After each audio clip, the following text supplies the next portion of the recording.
We are heading into the biggest week in the history of all elite wrestling. When they packed 14,000 people into the United Center in Chicago last month for CM Punk's first appearance in 7 years, that was the biggest night in company history. And I said at the time that they would top that 1 month later in New York with the debut of Bryan Danielson. Well, here we are 1 month later, and it is the debut of Bryan Danielson. It's just not the kind of debut I had expected. It is the in-ring debut of Bryan Danielson in AEW before the largest crowd in its history. As of today, as of this morning before I started recording, over 18,500 tickets have been sold. And by showtime with walk-up, that number probably is going to rise above 19,000. The little pissant t-shirt company, 2 years after it was formed, is going to pack in more people in New York City than WWE just did at Madison Square Garden for SmackDown. And that was a sellout. This is a bigger building. Would WWE have gotten 19,000 people in the Garden for a sellout if the building was bigger? Who knows? But that is still quite the accomplishment. I'm not even taking it away from WWE. I'm just using them as a frame of reference to show what a big deal that is for a company that has never even run the New York market before. To come in and do something like this in a bigger building. New York is showing lots of love for AEW so far. WWE has so far sold 2,300 tickets for its very first event at the new UBS Arena on Long Island for Raw on November 29th. AEW in that same building for Dynamite 1 week later has already sold over 6,000 tickets. That comes per WrestleTix on Twitter. That's pretty impressive stuff for AEW. Now you look at those numbers and you look at their TV ratings for Dynamite the past few weeks. They have been able to stay above 1 million viewers, 1.1 million. And for the 4th week in a row, they were the #1 program on cable television on Wednesday. The timing could not be any better for them to hit a Grand Slam. And that is exactly what they are giving us this week. The Dynamite Grand Slam, with the biggest match in AEW history between Bryan Danielson and Kenny Omega. You have a man on one side who appeared in the WrestleMania main event this year, just 5 months ago. He was in the WrestleMania main event. One of the best wrestlers on the planet over the past 15 years. Up against the AEW World Champion, former IWGP Champion. He too, one of the best wrestlers on the planet. You would expect this match to headline a pay-per-view, and it still might one day. This match is non-title. One day they might headline for a championship. Right now, Danielson, he's new. He isn't ranked. He said in his promo on TV on Wednesday, one day it is going to be about the title. Today is not that day. I came to AEW to face the best. Kenny Omega, I hear that you're the best. You're the one that I want to face. The fact is, it is their biggest show ever in front of their biggest live audience at a time where their television ratings and their demos and all that have never been higher. Now is the time to capitalize on that. That's why it is absolutely the right move to give this match away on TV the way they are this week. This is a big show. This is a pay-per-view being given away on TV. You have to have a worthy main event. I cannot think of another worthy main event bigger at the moment that they could possibly give people who know who Bryan Danielson is, to put them in the ring together one-on-one for the first time in well over a decade. I mean, I think they had a match once at a PWG show some number of years ago, but didn't mean nearly as much as this one is going to mean. You have to give the people the match that they want to see. And that's what they decided to do here on this show. Now, I said this on my Rampage stream on Friday night. The other reason I don't mind them giving the match away on TV this week, first, as I just said, this is basically a pay-per-view. The entire card is loaded from top to bottom. It's a bigger card than we just had it all out, if you include the matches that they're taping for Rampage on Friday. But when AEW signed CM Punk and Bryan Danielson, when they got both of them, it gave them a chance to go different ways with them. With Punk, they're taking it slow. they're going the more conservative route. They started him out against Darby Allin. This Friday, it's his second match. He's wrestling Powerhouse Hobbs. He is slowly working his way through the ranks before he even sniffs the championship. So while Punk is off doing that, Danielson came in. He goes straight after the top dog. I don't have an issue with that. We're getting Omega and Danielson on TV this week. How can I have an issue with that? 2 big shows this week. I'm going to be live on YouTube immediately after both of them. First, on Wednesday, it is the Dynamite Grand Slam. Let me run through the entire card. I'll give my thoughts and my predictions as we go along here. As I just mentioned, Kenny Omega one-on-one, non-title against Bryan Danielson. That is the big main event of the week. The only drawback that I can see to doing this match on TV and not pay-per-view are the ad breaks. We're going to have to sit through commercials. And the picture-in-picture stuff, which is not ideal. But if they give these two enough time, and they have to. They have to give these two at least 20 minutes. This could end up being the match of the year. The finish is what's going to be very interesting. I'm not worried about the match. The match, I'm sure, is going to be great. But AEW does not abuse disqualification finishes the way WWE does. In fact, they don't do them at all. I've only seen 1 DQ ever in an AEW match, and that was one fall in a 30-minute Iron Man match. That was the one between Pac and Omega. It's the only time I ever saw them do a DQ. So I think having the Elite run in for a DQ finish in a match like this with what should be their biggest TV audience ever watching this would be a huge disappointment. That would be a very big mistake. I think you need to either give the fans a winner, or what I would do, and by the way, if you give them a winner, I think it should be Omega. But you either give them a winner, or what I would do, and what I believe they're going to do, is go to a time limit draw. I said 20 minutes. They got to give them at least 20 minutes. 20 minutes would be, I think, a time limit draw in a match like this. That way, you protect both guys, keep things open-ended if you want to bring them back in a championship match later on. We already saw Omega lose on TV not too long ago to Christian Cage, just last month, in fact. Danielson, for him, it's his first match. It would not be ideal for him to go in there and lose. It wouldn't be a killer, but it's not something that I would do. I mean, Danielson is a made man. Danielson can lose to his next 5 matches, and it's not going to harm him that much. It's not what I would do. Just let them go out there and have a kick-ass match. Time runs out.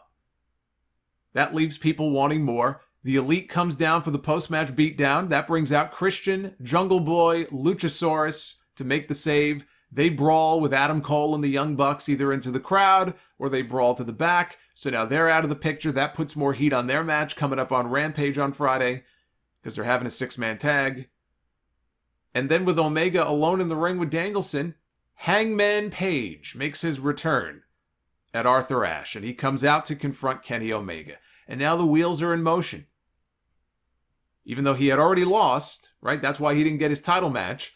So there would have to be some kind of a story where, he has to work his way back up to a championship match if Omega doesn't want to give him one. But the wheels then are set in motion to get to Hangman and Omega. Hopefully at full gear for the championship. So that's my prediction on what we're going to see. Britt Baker defends the AEW Women's title against Ruby Soho. I thought that their segment on Rampage Friday night was the best thing on the entire show. Otherwise, it was a very ho-hum episode. This stood out to me. And it didn't even stand out to me so much for anything that Britt Baker did. She's turned into a very entertaining promo. But it was the best promo I've ever seen Ruby Soho cut in her entire life. And I realized, I never had the chance to see her go out there in the ring like that with a mic in her hand. Basically by herself. No teammates, no lackeys, no flunkies, no nothing. And go out there and cut a promo for a big singles match. She never had that chance. As she said in her promo, she never had that chance in WWE. She was always part of the Riot Squad. She was part of a tag team. So this was my first time seeing her out there like that. And I thought she handled herself very well. I enjoyed the segment. I'm looking forward to the match. Do I expect a title change? Hell no. Britt Baker is going to retain her women's championship, as she should. as she should. She should not lose that title until they get to Baker and Thunder Rosa. They got to bring it back around to Britt Baker and Thunder Rosa. And I think they're waiting a year to do it. Last time we saw them, what was it, March? I believe it was March. When they had their Lights Out match on TV. It could be next March, next February or March, before we see them back in the ring together. But it's coming. And until that happens, Britt Baker needs to remain the AEW Women's Champion. We have Cody Rhodes one-on-one with Malachi Black. We saw Cody back on TV this week. For some reason, he was coming out through the crowd while Malachi was dealing with Rosario Dawson at ringside, who's a judge on the reality show that Cody is part of. She was at ringside wearing a Nightmare Family jacket.